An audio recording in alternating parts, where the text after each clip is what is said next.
All right, so welcome everyone to our paper, Barring Armageddon, the Tokyo and the Tokyo Olympics, Sporting Bubbles, Social Power and Viral Contagion in Australia and Japan. I'll now hand over to David. Thank you for the welcome, and obviously I also endorse the acknowledgement of country that I expressed before.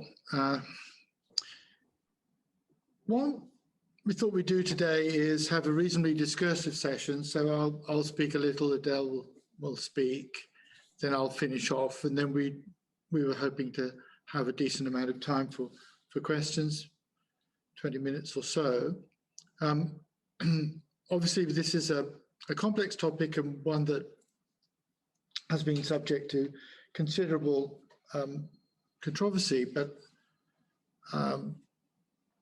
it stems from a paper that we wrote in M/C Journal, which is available in all kinds of ways, but principally there's a kind of short version of it, summary, which is online, published by Idrottsforum in Sweden, openly available, and also the whole paper itself from the M/C Journal site. And it was Adele's idea because they had a special issue on bubbles, and she contacted me and said, what about doing something on the sporting bubble? And I thought that sounds like a good idea, because we both felt that there hasn't really been a lot of close attention to the concept, specifically the sporting bubble. It's used a lot, but I don't think much analysed in any deep way. The usual way in which the sporting bubble has historically been treated as it's a site of athletic privilege. Yeah. If you're an elite athlete or part of the elite sporting apparatus, it's often said that you exist in this mystical sphere, a bubble in which you're separated from the common person. You're separated from the exigencies of everyday life, really. So, the people are always looking after you, picking up after you, organising you, all the things that we have to kind of do in everyday life. That's taken care for you if you're an elite person within the bubble. This question of the privilege of the bubble came to the fore during the global pandemic, because it then became a question of, well, in a period where all of us, in a sense, have been required to live in our little bubble, sometimes for quite extended periods, which people, which strata of societies might be permitted to move their bubble around in the conduct of their everyday lives. And this was a privilege not extended to many of us. But we also wanted to consider the other side of the bubble, which is why we called it the gilded cage. Not only the idea that it might be a place of refuge, but in some ways can be a prison. That is that we're using the bubble both as a material object and also metaphorically to address the issue of, to what extent does being inside it constitute privilege, and is everybody inside a bubble equally privileged? And we also noted in the pandemic a change in the dynamic of the bubble, which is that normally the idea of being in a bubble is to protect those inside from those outside. So if you penetrate the bubble, then you're kind of disturbing some kind of order within it. usually of celebrated people, protected from fans, the ordinary person. In a pandemic, that kind of logic is reversed. The bubble is used to protect people outside from those inside, because that bubble is mobile and they're immobile largely. And the possibility of contagion, viral contagion, stems from the bubble itself as a threat.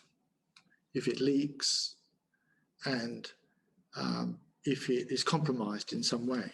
Now, we made two mentions of the Tokyo Olympics in the title.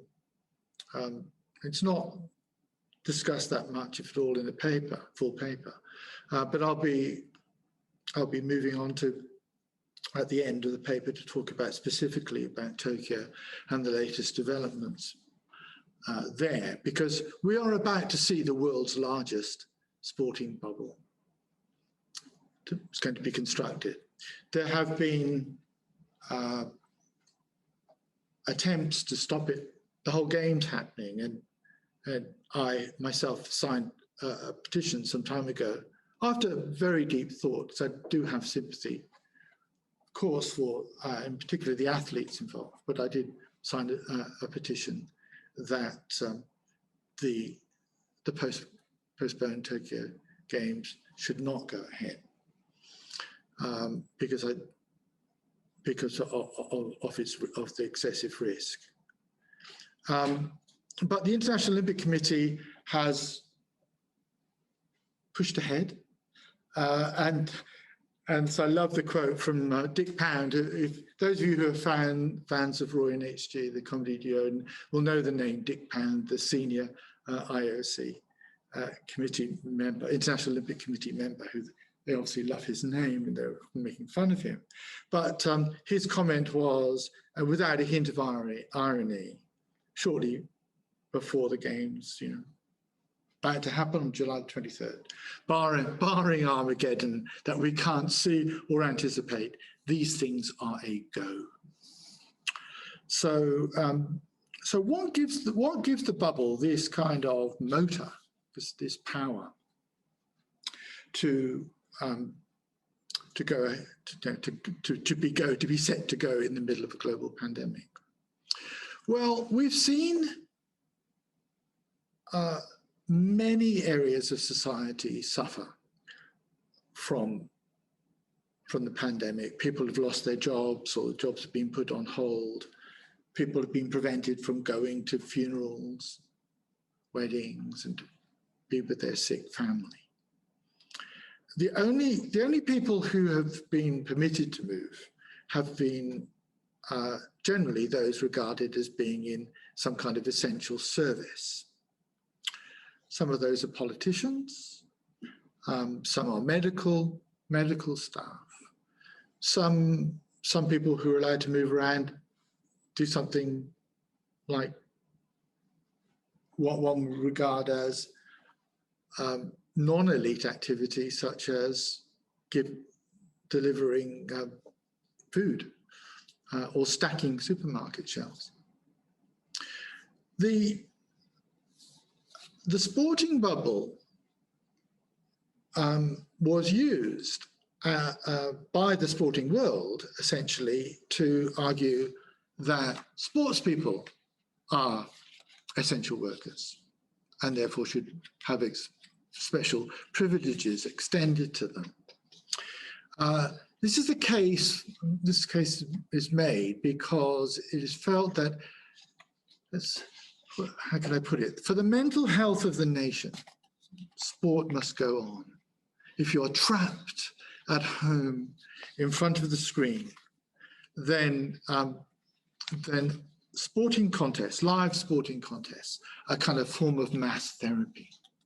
And this is essential for you and for the society at large. So for that reason, sports people should be allowed to ply their trade, and they should be able to move around, providing that they are inside bubbles.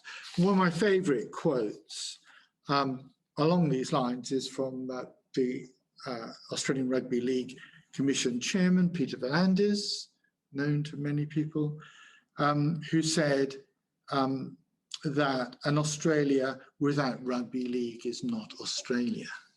So an idea that the nation itself almost would disappear. There would be disorder, if not anarchy, without rugby league. And Phil Gould, a well-known figure in the sport, put this very directly when he said, when describing rugby league fans in Western Sydney's Penrith, not so far from my office in Parramatta, he said, these people living out there, they're lost because the football's not on. It holds their families together. People don't understand that. Their life begins in the second week of March and it ends in October. So, so sport in that sense is presented as life-saving. Not people in what we would call the cultural industries, people in the performing arts, for example, musicians and others who didn't have the kind of political impact, and maybe not the political clout of sport, and those people were not afforded the same protection for their practice and conduct. We argue in the paper, and Adele will say in some greater detail, the gender dynamic here is significant because the cultural industries, in particular, areas like publishing, but also ones which are performance-based, as mentioned, like music and theatre. Those sports, those activities are often pursued, certainly at the lower to medium levels, by women, dominated at the top by men, but they are largely feminized industries, or have a substantial cohort of women involved in them, and they did not receive the same license. Now, as we will also argue, sport remains a male-dominated world, and one of the things that we look at in the paper is that, if you felt more optimistic about the role of women in sport in recent years with the formation of professional leagues, improved remuneration, better media coverage, and so on, what the pandemic did was to demonstrate that how quickly many of those gains could be rolled back. And for example, the cancellation of women's leagues in sports like association football and rugby league. Sorry, they call it association football soccer here in Australia. I call it association football. In Australia and beyond, as an indication that who was regarded as more dispensable and disposable under these conditions. So one of the things we were interested in was the gendered nature of the sporting bubble. The main women's sport involved here in Queensland, Queensland became the kind of home of many sports during the pandemic, was netball, and that had its own bubble. But one of the questions that we raise is, if you consider first the level of remuneration of most sportswomen, way below that of men, and also the social roles of women as taking predominantly duties of care within families, then the experience of the bubble was often very different according to one's gender, at which point I will pass on to you, Dan. Thanks, David. I just want to start reading a short piece of the paper that we wrote that I think is important. So in the last paragraph, we write, bubbles are made to burst. They are, by nature, temporary, translucent structures created as spectacles. As a form of luminosity, bubbles, and I quote from Deleuze, allow a thing or object to exist only as a flash, sparkle, or shimmer.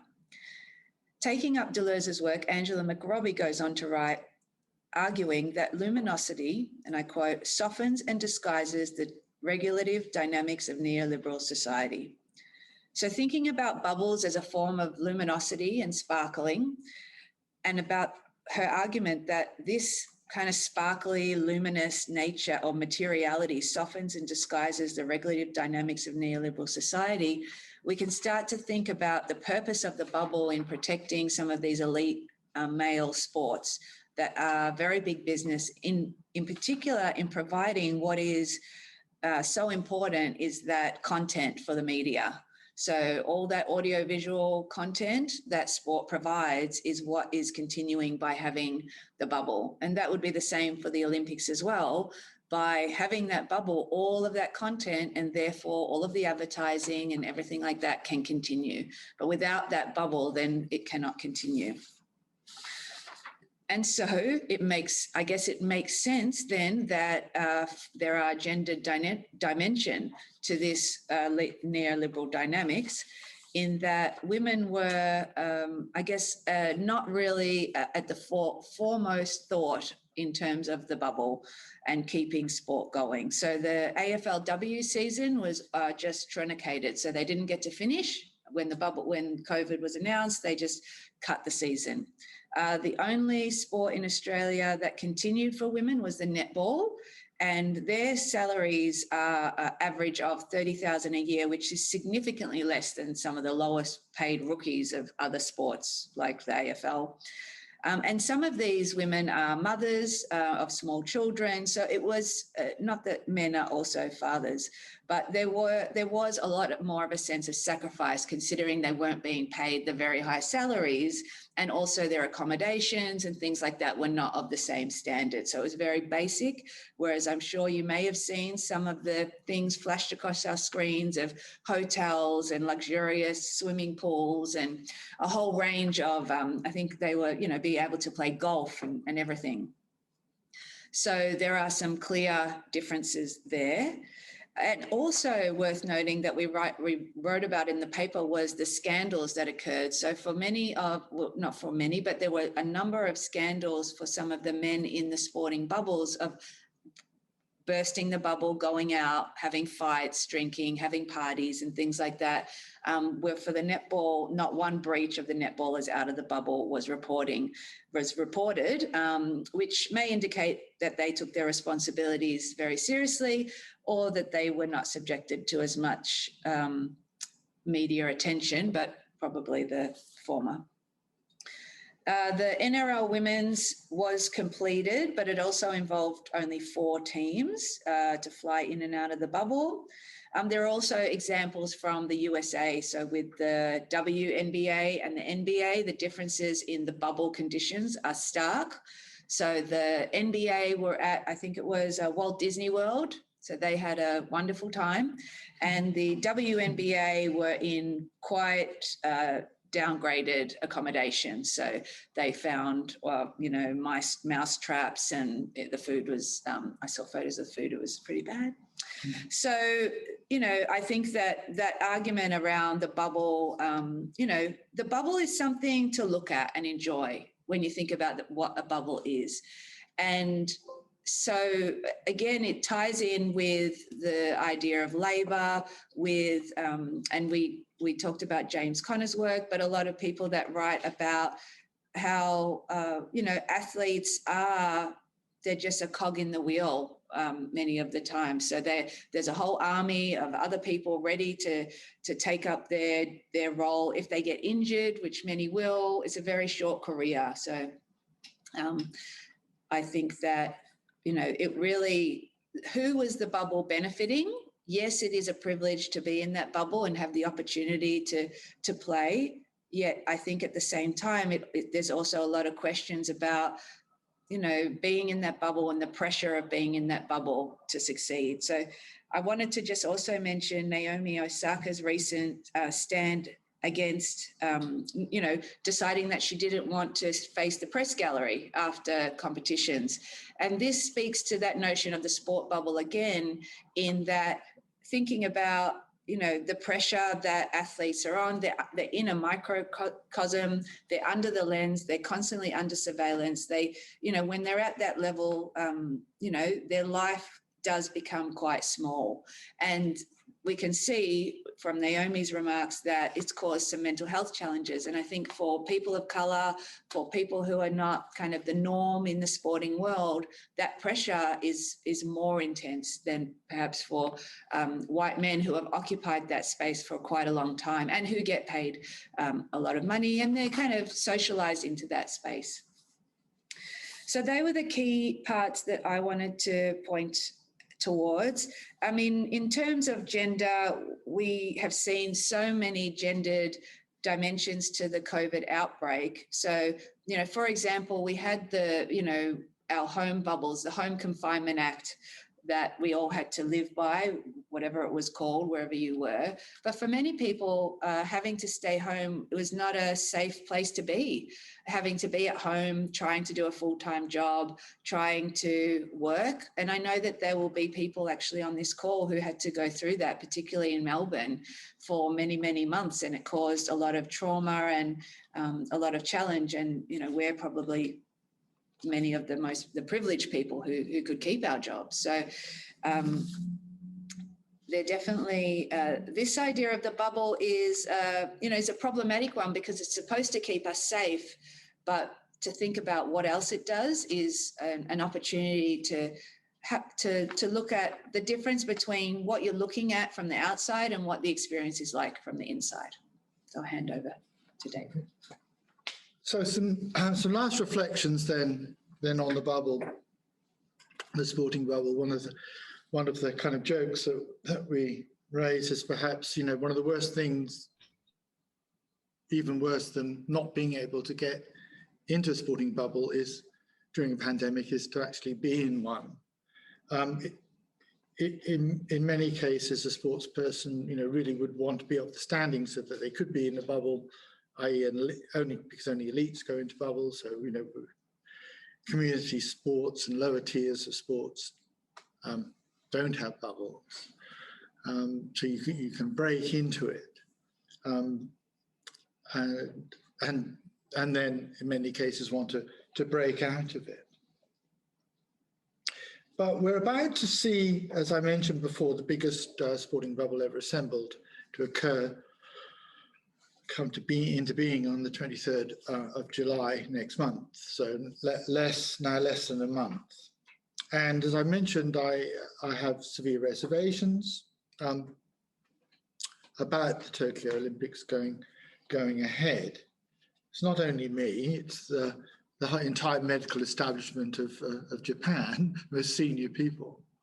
And my particular favorite is the major newspaper chain, which is a major sponsor of the Olympics, which has campaigned against them being held.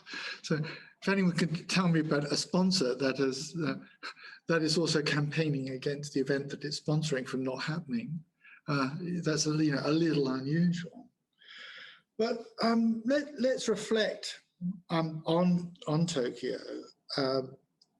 And my argument is that it largely repudiates whatever we would call, and is grandly described in the Olympic Charter, the principles of Olympism.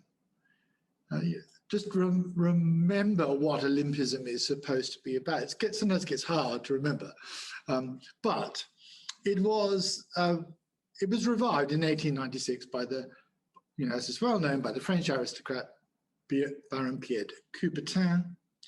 And he was concerned about a couple of things. Not often talked about. He was concerned about the French being on the wrong end of the Franco-Prussian War in 1870, and so he felt that he was concerned that French youth, specifically male youth, were becoming a bit soft, so physically. And so reviving physical culture in the form of sport, justified by the Olympics, was one way of, in some ways, helping with battle readiness. But the other side, the side most people used to talk about at least, was that the Olympic movement, which describes itself no less than a philosophy of life, Olympism is a philosophy of life. The idea behind it is that the young people of the world will get together in respectful athletic competition, following the principles of Citius, Altius, Fortius, the whole idea of higher and faster and stronger and all that. But essentially a form of public diplomacy, one would say, probably call it the 21st century.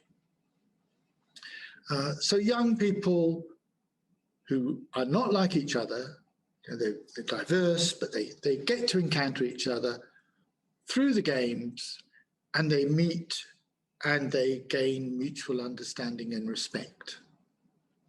That is the principal justification for Olympism. It's a social and cultural and political justification rather than actually an athletic one. Well, what will Tokyo be like? There were supposed to be 10,000, there were supposed to be projected 7.8 million spectators of the original projection, maybe a bit hopeful, but that would be spectators, that would be both domestic and international spectators. And there were $4.5 million worth, so 4.5 million tickets sold to Japanese residents. A few days ago, we learned that only 10,000 domestic fans will be admitted to watch an Olympic event, with less than 50% capacity at each event, with no shouting, cheering, or chanting permitted. So, it's not going to be much of a spectacle in the sense that we would expect the crowd to be part of it, because there will be no crowd as such.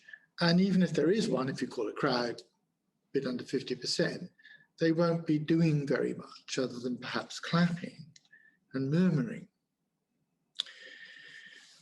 This is all taking place, and I checked the stats today, where there have been approximately 800,000 diagnosed cases of COVID-19 in Japan, and almost 15,000 deaths, and in which the host city, Tokyo, has only recently had raised its own, lifted from it its own state of emergency, although there is some version of it still happening now. So in other words, it seems to me this, it is not possible at the level of the crowd for, say, spectators to mingle and that kind of thing. Part of the idea that there's an extension of the young people meeting each other through sport, that diplomatic side. But there's no possibility for the athletes either. So they essentially will arrive in Japan. They'll have a minimum of 3 days in quarantine. They will be subjected to daily testing. They are specifically proscribed from interacting. They may not eat together or mingle or party. Usually there's rather voyeuristic talk of the sale, the availability and use of condoms at Olympic Games. I don't know if anyone remembers, but that's always something that the tabloids like to use. How many condoms were made available and so on? Well, we can be pretty sure that's not a statistic that will be kept during this Olympics. And they will be required to leave within 48 hours. So what do we have as anything other than a made-for-television spectacle here? And it is made for television because NBC Universal, the principal broadcaster of the Olympics, has the American rights and some subsidiaries, invested $4.38 billion US in the 5 Olympics leading up to this one. It has already declared this may be its most lucrative Olympics. It has sold $1.25 billion worth of advertising. May even be slightly more for the postponed games than the original ones. If the event doesn't take place, the IOC may have to pay back, International Olympic Committee may have to pay back something in the order of $4 billion to broadcasters. Most of its revenue comes from broadcasters and related media, about 73% of total revenue. And the Olympics in IOC made, in 2 Olympics alone, the last 2 games, include $4.5 billion, which it says it circulates to National Olympic Committees. Well, those so-called solidarity payments are a bit over half a billion. So there's a fair gap there. 549 million goes in solidarity payments to the National Organising Committee. So let's say, to put it politely, the running of the IOC is an expensive operation. This is under circumstances where the cost to the host nation, Japan, is about 15.4 billion US as it stands, but may become greater. And under circumstances where the contractual arrangements they have agreed with the IOC means that only the IOC may cancel the games, they may not. Hence the barring Armageddon comment by Dick Parent. So the games will go ahead almost certainly, only because it will seek to maintain a bubble, which it says is best practice. And we do not know whether that bubble will work. There have already been diagnosed cases of people coming into the country who've been being picked up. There may well be more cases. So ultimately, we are left with a sporting bubble that, as I say, stems from the power of the voracious, what I call my kind of signature concept, the media sports cultural complex. It consumes sport labor power and rolls back progress in gender relations as a default response to a global pandemic.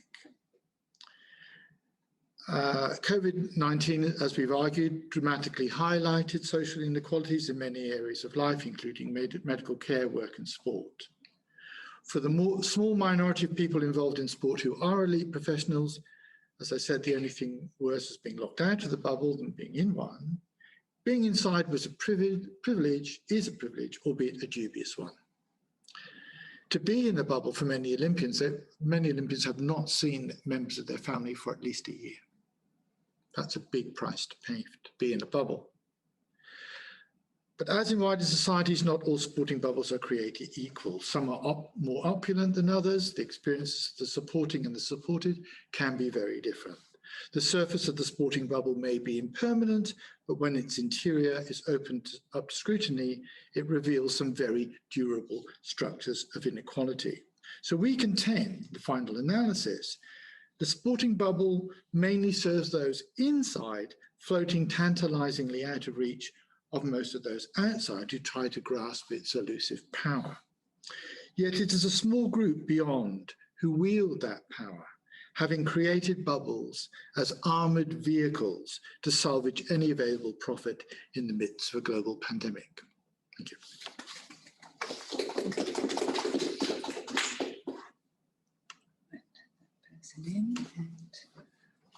Oh, look, there we go.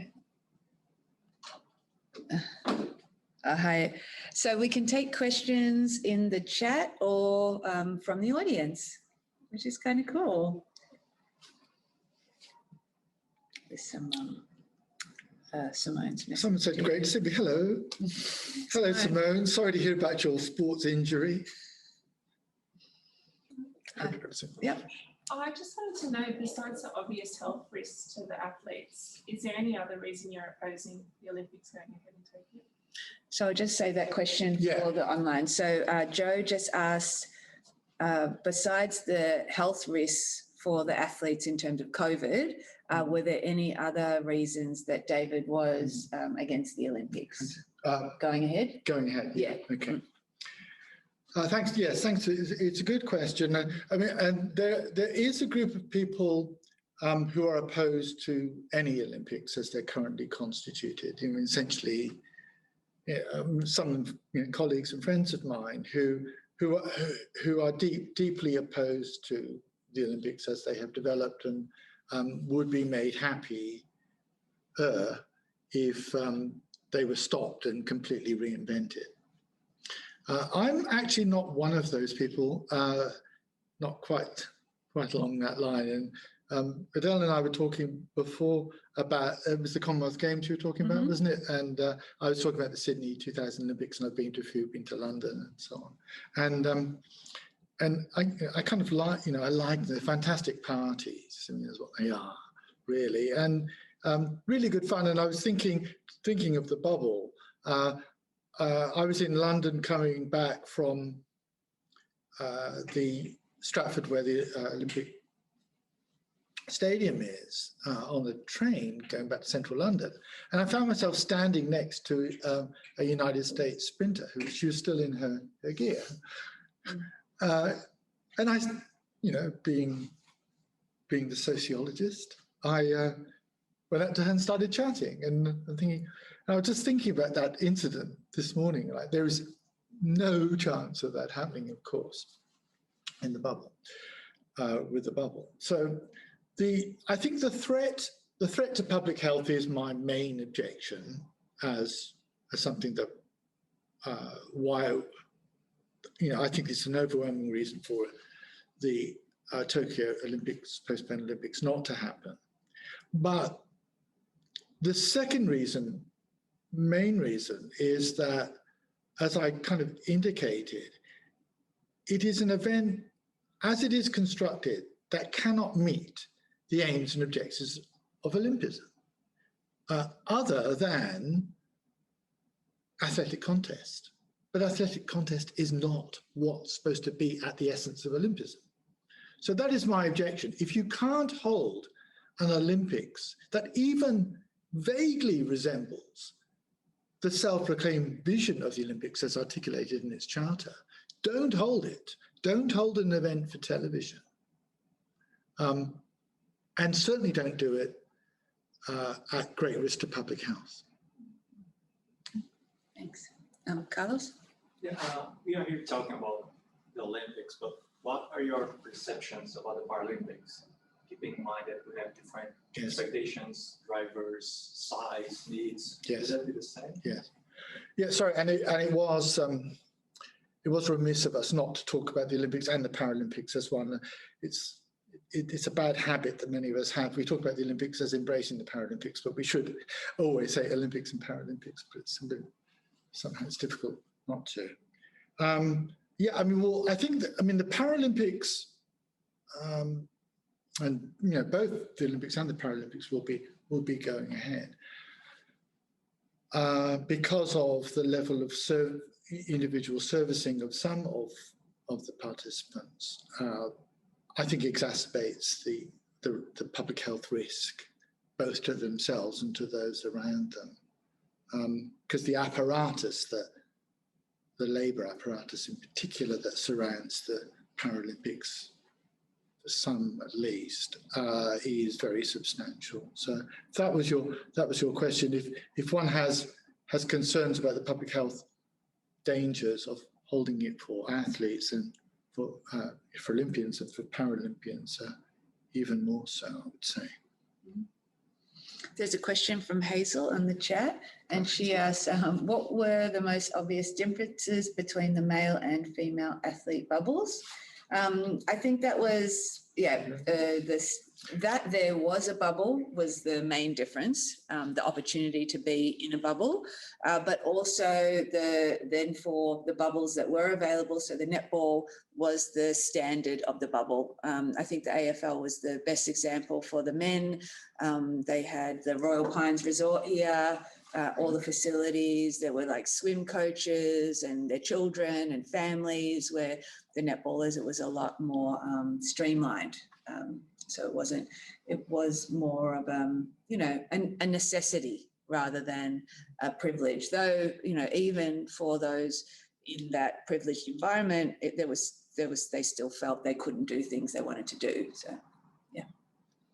Oh, there's a question. Did we interview any of them? No, but that's a really good idea. Yeah.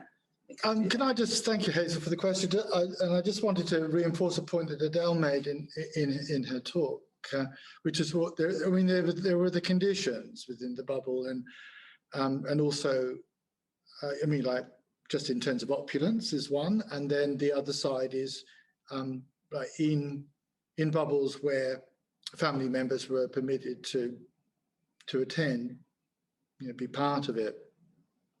Who was doing most of the kind of caring, say, of children? We would see that as being obviously loaded substantially towards women. But one of the issues I guess we would raise is that the only in terms of a bubble dedicated to women, such as the netball one, we didn't know. We didn't hear of any scandals, kind of thing, and that's partly because it's not only the media here, but just everyday citizens with a camera phone can catch someone doing something wrong. And the only woman, so far as I know, in Australia that was caught was actually a player's wife, Brooke Contagion, who went out to a beauty spa or something it was called, and was caught there. She actually caught herself because she posted to Facebook about it, I think. So she outed herself as breaching the bubble, not the smartest thing maybe ever done. But that was the case.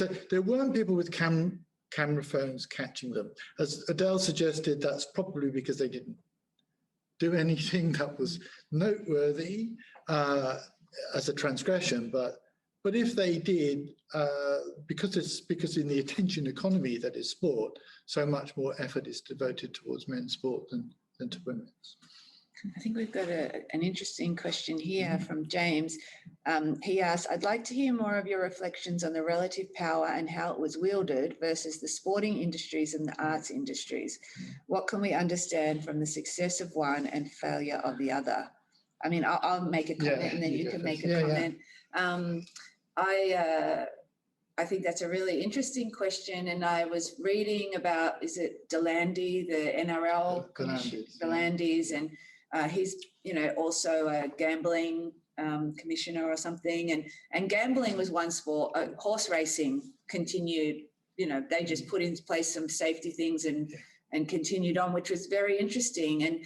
And the whole gambling connection, so sports betting, and then of course horse racing, I think that was something that maybe was not talked about as much as clearly. So in terms of wield of the relative power, I think that was a dimension that was probably a big part of it, and the different vested interests at the time in Australia, so concerned about the economics. I remember watching Scott Morrison's, press conference, and he's like, anybody with a job is an essential worker. So really thinking about the economic dimension above all else. So, and that these are gendered power relations indeed, because when you think about who works in these various fields as well, predominantly it is men who ended up with those more powerful positions. So, There's probably lots to say about that one. Yeah, thanks for the question. I mean, and it struck many of us how differently sport was treated from, as we've mentioned, the performing arts, and considered in a number of ways. As Adele mentioned, not only did gambling continue during the pandemic, and horse racing was never stopped, which is a sport that's been created for gambling. That's its only reason for being, essentially. But also gambling on the revived sports contests. You know, because we don't gamble on, you know, the latest musical gig. You know, the economy of performing arts is quite different. It is obviously less commercial, relies on public funding as public subvention to some degree, depending on which area of culture, popular culture. So we're talking about music industry, not so much as theatre or ballet. Yeah, it struck me that you know, why was it that sports, you know, multi-billion-dollar sports was so economically and financially fragile?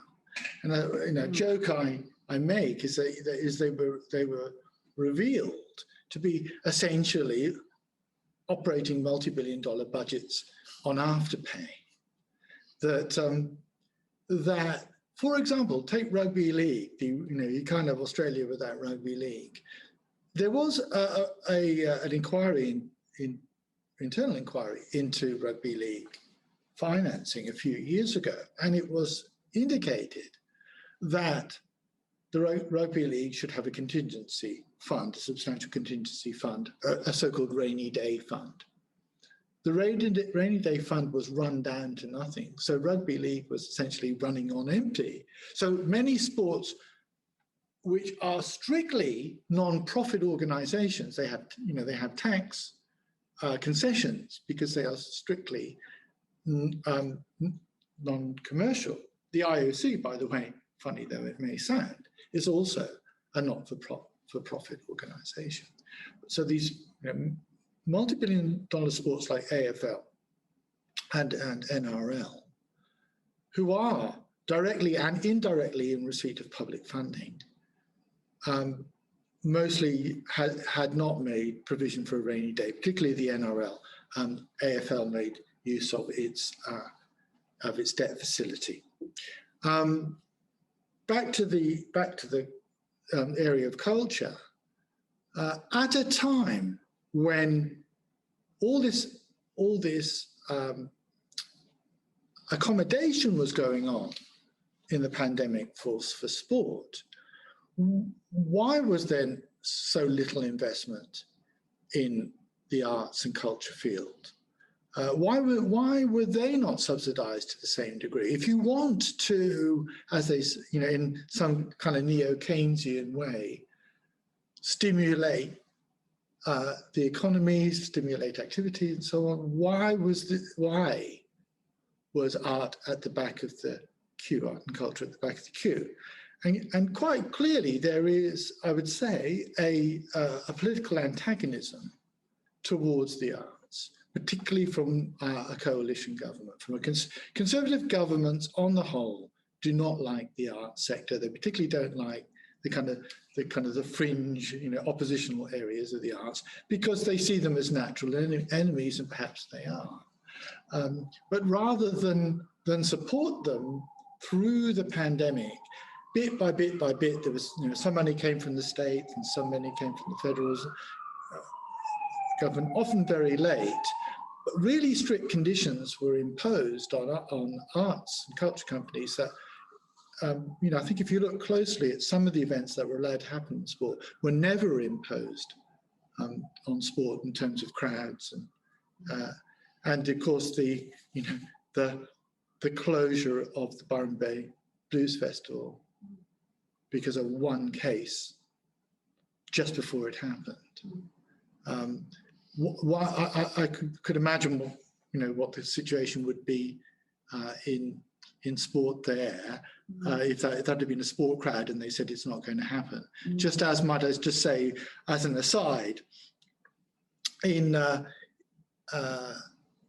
Britain, where football crowds have assembled in non-physically distancing ways in very large numbers, for example, in the recent England versus Scotland match, I did not see the authorities going in and breaking up those large crowds of non-COVID compliant men when they had done so in a protest by women against the murder of another woman. We just have a last question from Simone, and then we'll see if there's any more. So she has a question about the effective intensities generated through the mediation of the Tokyo bubble and different implications for people. So gender inequities, global north-south inequities, mental health, etc., athletes, Japanese public.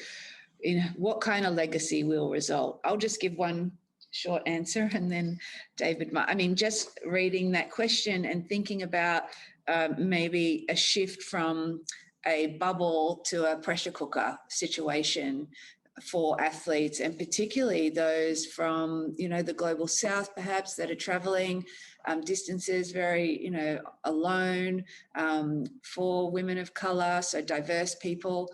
I think that the mental health issues for athletes could become exacerbated as the intensity of this bubble and not getting that social and cultural aspect that David was talking about. So it's just about performance.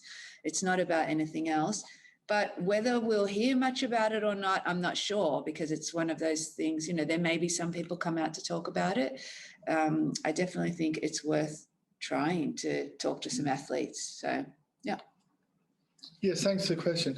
So I should point out, you people would have seen me sipping my coffee, which I probably shouldn't do while talking, but we have an excellent service here where bespoke coffee was delivered to us just before we spoke. So I had to keep going with it. Thank you for the question, and I think it's a really important one. And I wrote about it in an early piece in the pandemic in the Journal of Sociology, which is about subjecting the pandemic to a sociological procedure, because we have to think in terms, essentially in two ways, I think, about this. We know that going into the pandemic, the sport field, broad terms, was very uneven and unequal. And as you mentioned, there are a whole series of